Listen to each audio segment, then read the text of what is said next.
नमस्कार, मैं गुलशन कुमार और ये है आपतायुर्वेद.co.in का यूट्यूब चैनल। और आज बारी है टॉपर टॉक्स की, जिसमें हम कामयाब लोगों की कहानी उनसे ही सुनते हैं।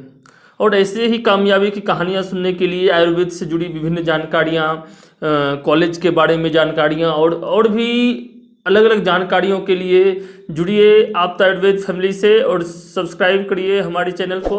इस वीडियो को लाइक करिए और नोटिफिकेशन बेल को प्रेस करिए, जिससे ये जानकारियाँ आपको जल्द से जल्द प्राप्त हो जाए।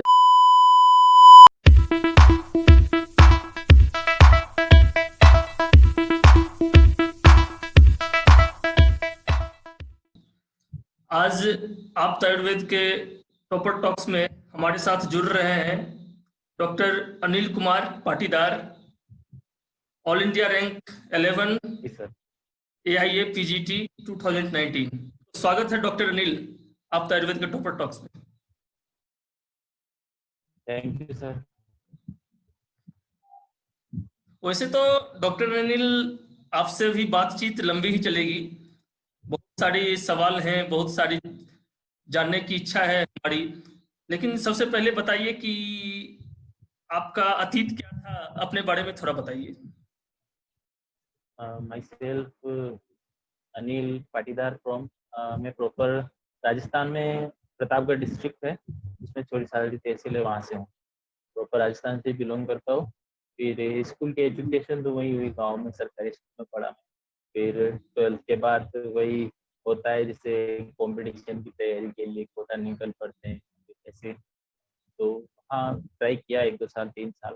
फिर फाइनली ये PMS का फॉर्म भी भरा था, तो फिर उसमें रैंक अच्छी आई थी, ऑल इंडिया 94 रैंक तब। तो 2012 में एडमिशन लिया मैंने। फिर NIE में टॉप रैंक थी, तो मेरे को इजीली मिल गया था, तो NIE में एडमिशन लिया। तो फिर वहीं से यूजी हुई NIE में पूरी। और फिर कंपटीशन की तैयारी करने लग गए थे सेकेंड ईयर थर्ड ईयर बाद। जैसे PG एग्जाम होता है, पोस्ट ग्रेजुएशन एंट्रेंस, तो उसकी तैयारी करी।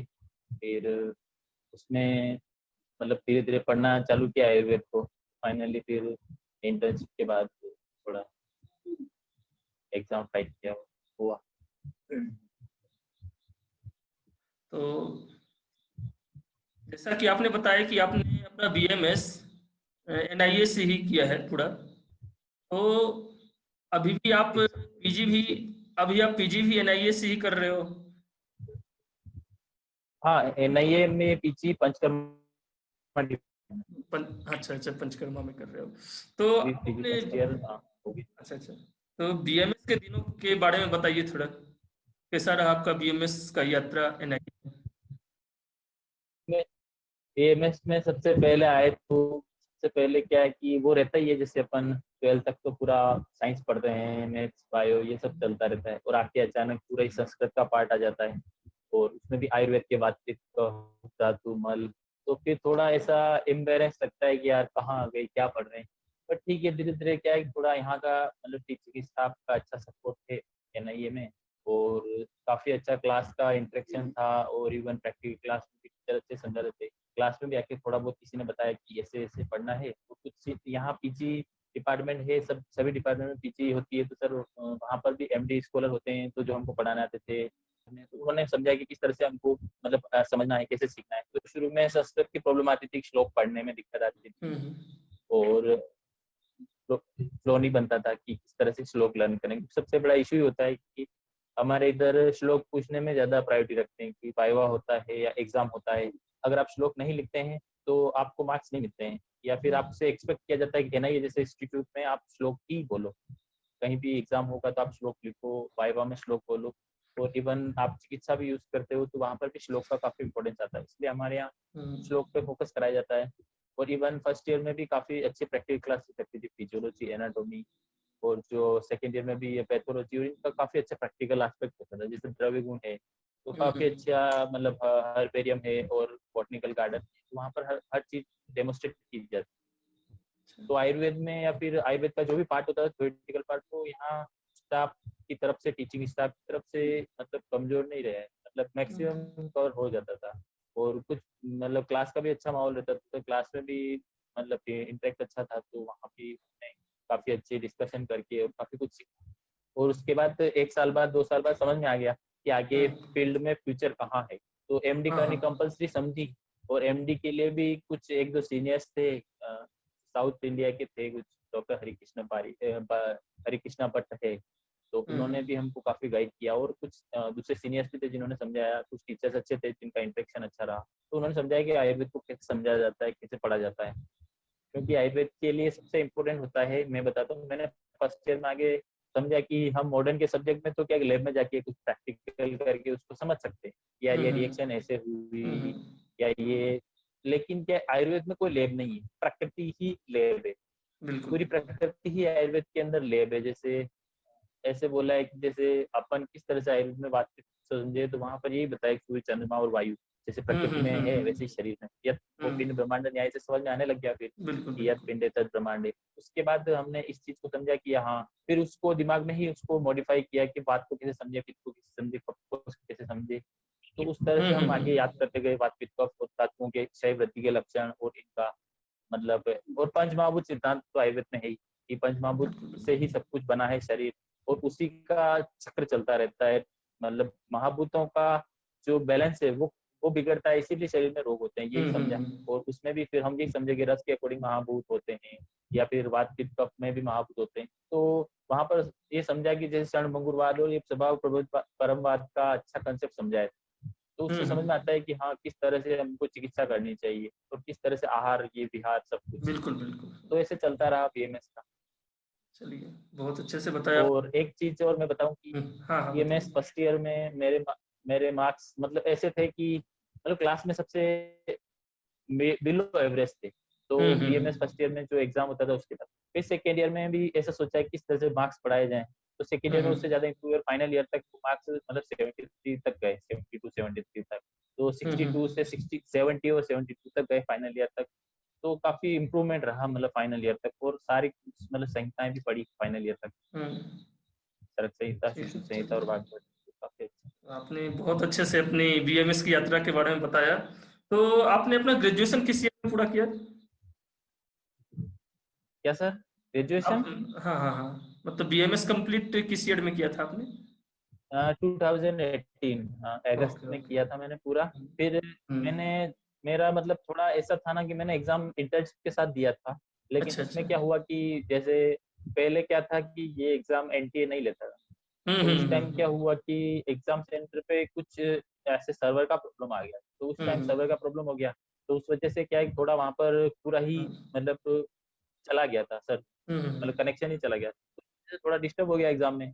तो फिर क्या है, उस टाइम मार्क्स नहीं आए, मतलब 60 मार्क्स तक रह गए थे पीजी में। अच्छा अच्छा। तो फिर मुझे जामनगर में मौलिक सिद्धांत तो द्रव्य गुण, इधर राजस्थान में भी हमारी जोधपुर यूनिवर्सिटी में द्रव्य गुण विभाग, और अच्छा उधर अच्छा अच्छा।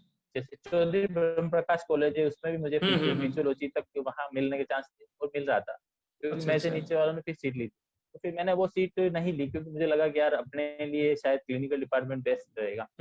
फिर मैंने वापस ड्रॉप आउट किया और फिर प्रिपरेशन करी, क्योंकि अच्छा। प्रॉब्लम वहाँ सेंटर पे आ गई। प्रिपरेशन तो सर बहुत अच्छी थी, फर्स्ट ईयर में भी मेरी ऐसी ही हम्म। थी, तैयारी बहुत अच्छी थी। मेरे साथ वाले भी निकल गए टॉप 10 रैंक से, टॉप 20 अच्छा रैंक से अच्छा। कोई 2018 में। नहीं। तो फिर मैंने ड्रॉप आउट लिया, फिर खुद सेल्फ स्टडी करी, क्वेश्चन प्रैक्टिस करी, संहिताएं रिवाइज हम्म। करी, तो फिर फाइनली फिर एमडी एंट्रेंस में टॉप 11 से क्लियर हुआ। अच्छा अच्छा। चलिए, बहुत अच्छा, अच्छे से बताया आपने।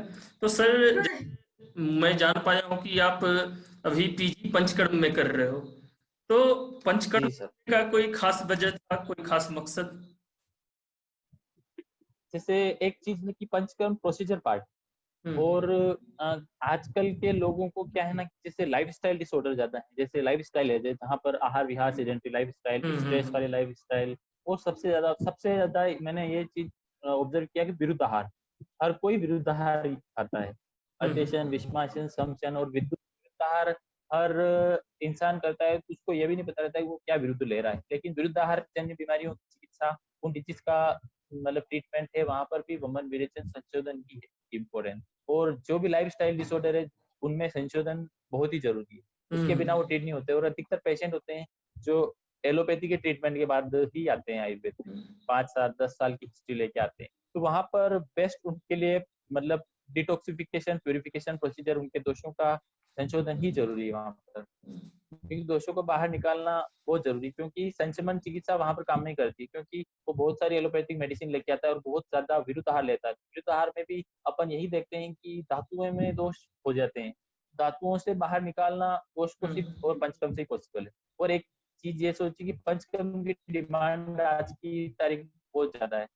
जैसे आप दूसरा डिपार्टमेंट लेते हो तो वहां पर उतना ये नहीं रहता है, आप चिकित्सा कर सकते हो लेकिन हर पेशेंट मेडिसिन तक ट्रीटमेंट में मतलब सक्सेस नहीं मिलती हर पेशेंट में। तो फिर वहां एक थोड़ा मतलब प्रोसेस थी कि आगे पंचक्रम लेके, और कहीं न कहीं प्रोसीजर पार्ट है तो इवन यहाँ पर जयपुर में मैंने कुछ सेंटर के बारे में जाना, तो वहाँ पर भी सेंटर में काफी अच्छा है, मतलब पंचकर्म करने का और प्रोसीजर का है। तो आपके पास और नंबर ऑफ पेशेंट हमारे पंचकर्म में सबसे ज्यादा है, एनआईए में सबसे ज्यादा पेशेंट है पंचकर्म में, एनी टाइम 80 और 90 पेशेंट तो एडमिट रहते ही डिपार्टमेंट में।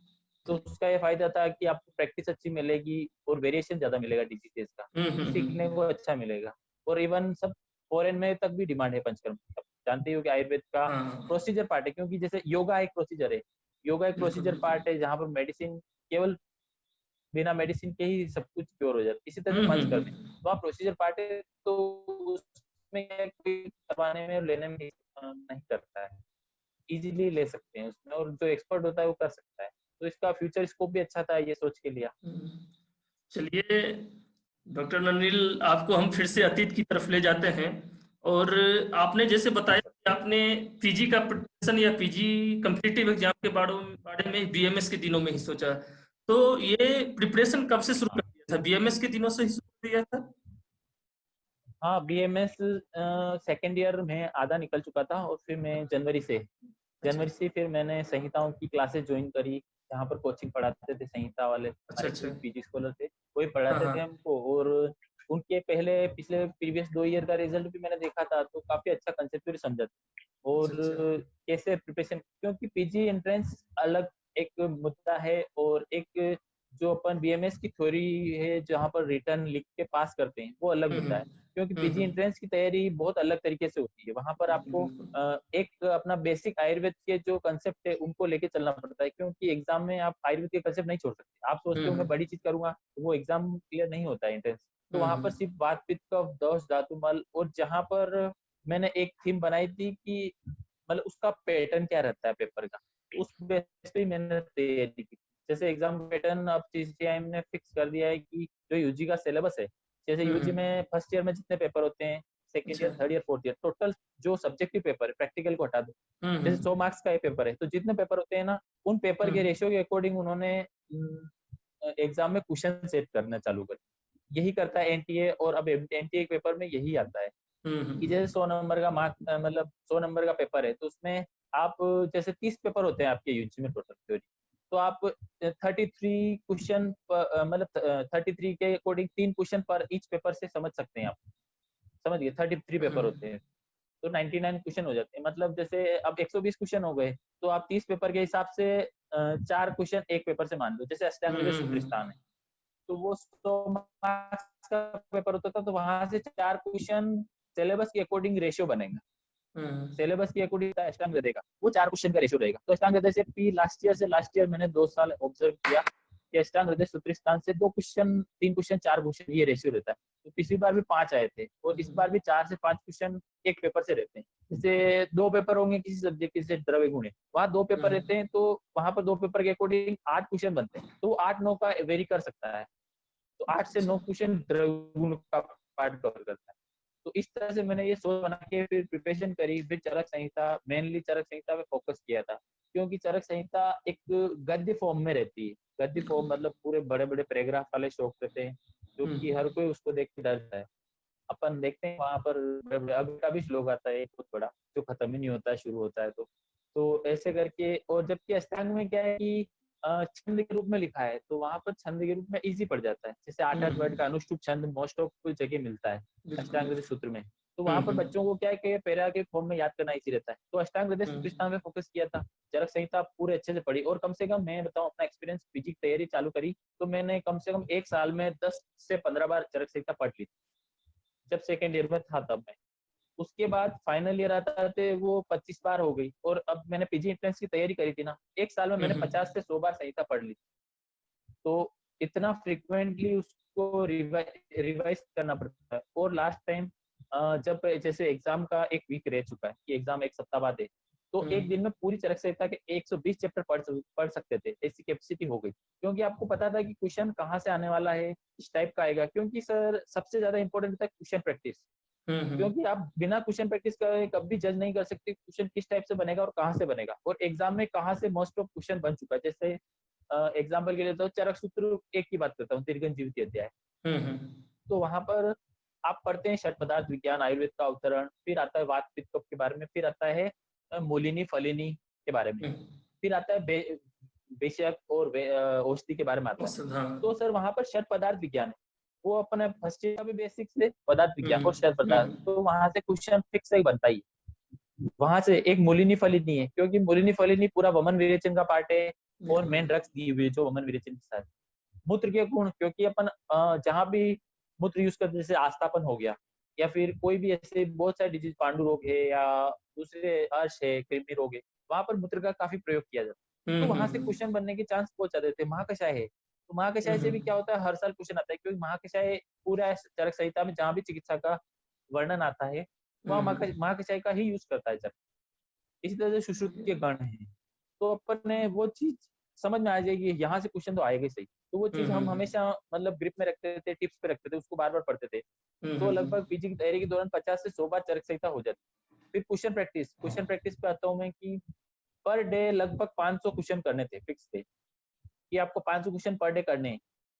तो लास्ट टाइम आपकी जो गोविंद पारिक, हम वैसे पूरे इंडिया में गोविंद पारिक की चलती है, हमारे सर थे गोविंद पारिक, मौलिक सिद्धांत में, तो उनकी बुक चलती है आयुर्वेद संग्रह। तो गोविंद पारिक थी और उसके क्वेश्चन पेपर चालू करे, क्योंकि पुराने पेपर थे 2000 से जो 2017 तक 16 तक, जहां तक भी हमारा तो सेशन एक चल रहा एक था। एक चीज मैं यहाँ पूछना चाहूंगा कि जैसे आप क्वेश्चन चालू किए प्रीवियस ईयर के भी, तो पैटर्न में कुछ बदलाव आपको लगा?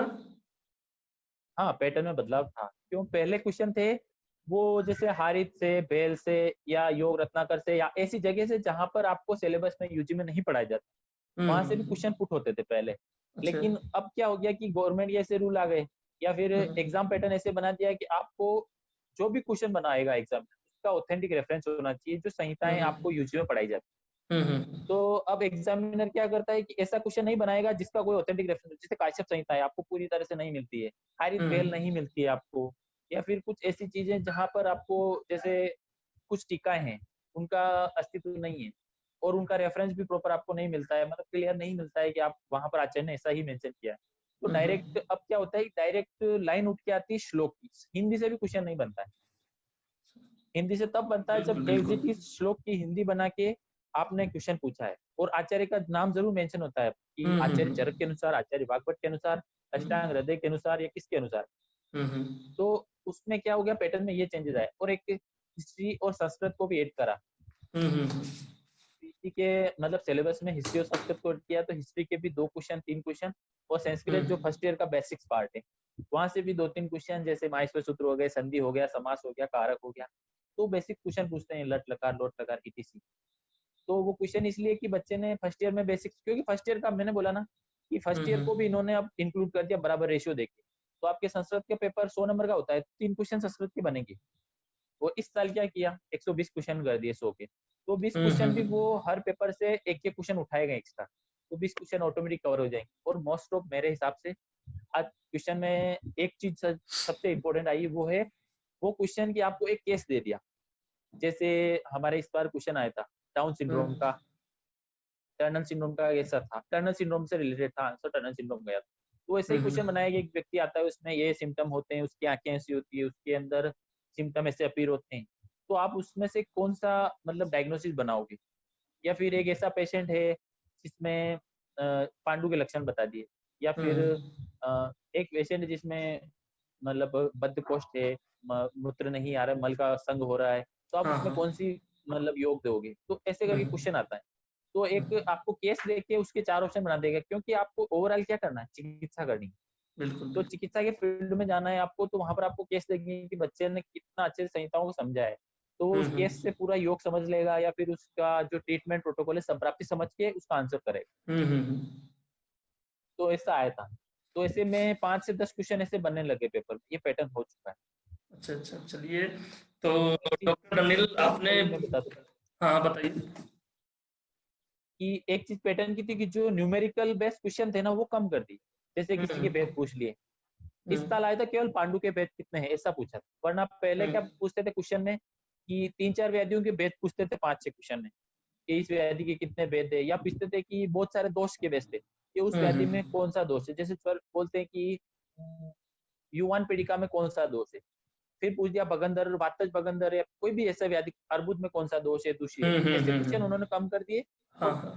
क्लिनिकल क्वेश्चन ज्यादा बनाने लगे अच्छा अच्छा। कि आप रट्टा नहीं मार सकते, आप रट्टा मार के नहीं निकल सकते पीछे, आपका कंसेप्ट कितना अच्छा है, आपका यूजी कितना अच्छा है, उसके बेस पे पेपर का पैटर्न। तो डॉक्टर अनिल पाटीदार, आपने बहुत बेहतर ढंग से ये बताया कि मतलब क्या क्वेश्चन का पैटर्न बदला और कैसे आपने तैयारी करी। इससे जरूर ही मतलब प्रतिभागी जो होंगे उनको तो दिशा निर्देश मिल ही गया होगा।